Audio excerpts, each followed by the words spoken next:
This one was sent in the CornyDriveThru at gmail.com from Tom C. in Las Vegas, Nevada.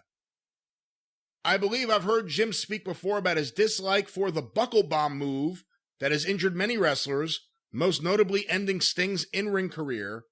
I'm curious as to Jim's thoughts on WWE finally banning the unnecessary move. Well, imagine that. They actually do something positive for a change. Why? And that's, of course, I don't think anybody in WWE does this, but AEW ought to follow suit with that stupid fucking reverse Hurricane Rana where it just dumps you backwards on your fucking head. Yes, they should have done that. I was against them banning the pile driver because that's stupid. It's just, you should ban certain people doing the pile driver, don't know how to do it. I've been pile driven. I've been pile driven on a number of occasions by people that know what the fuck that they were doing, and I'd rather take that than a body slam. But it's just when people, obviously, it's always when people don't know what they're doing, but the pile driver as just the concept of the move itself should never have been banned. And you can actually, it's one of the things you can do well and safely, and it looks nasty, and you can get mileage out of it and make a banned move in storyline instead of reality, as I've done many times in the past wherever I've been. But the buckle bomb, yes, you can't fucking see where you're going. You can't see where you're throwing the guy necessarily, obviously. There's a large margin of error, and it's fucking stupid because you can't even take a bump. So, yes, I'm glad they fucking threw that out with the old wash. Ended Sting's career, just hurt Kairi Sane in that Nia Jax match a couple weeks ago. When did it start?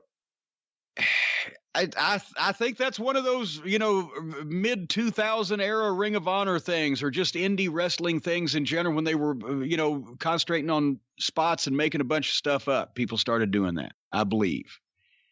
I don't really know the origination of it, but it's just, yes, I can see where the thought comes that if you do it right, this is what's supposed to happen, but it's still not impressive because you're not taking any fucking bump. You're just, if you do it safely, it's not impressive. If you do it recklessly, then it looks dangerous, and that's because it is. Other than the reverse Hurricane Rana, especially on the apron, as we just saw in the MJF Jungle Boy match, any other moves you think should be banned? Well, just common sense used to dictate what guys did. Common sense and the booker and or promoter, some guy, Chris Colt, would obviously be somebody who'd want to go as far as he possibly could, but in a lot of cases, he would be told not to do things or take bumps or whatever the fuck. But common sense should dictate, stay away from doing this stupid shit on the fucking apron. I despise the top rope stuff where there's obvious cooperation between the two people to hold each other up there so that they can execute something. If you're really fighting, why are you standing up there on tiptoes in an unstable environment? Because one guy would be able to knock the other guy off instantly. Would they not? Would they not? You would think so, yes. Okay, so yes, it's just a small thing, but the reason why the superplex and all that shit off the second rope got over is because you could actually kind of do it. If a guy's climbing up to come off the top rope and you run up the other side, the inside, and you've got your feet on the second rope, you can brace on the top rope, you can snatch him and do whatever quick.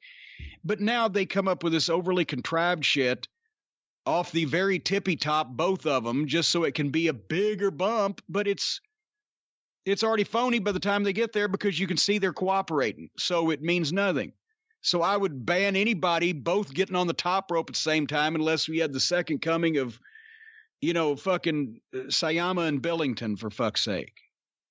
And just, there's not even moves to ban now because people on every show do some goofy move that's never been seen before, whether by accident or on purpose. So it's not banning specific moves. It's trying to have some common sense as to what is ridiculously risky, what is ludicrous from a standpoint of visual credibility, and use common sense. And that worked for years when the guys actually had common sense instead of trying to make it harder on themselves to do shit.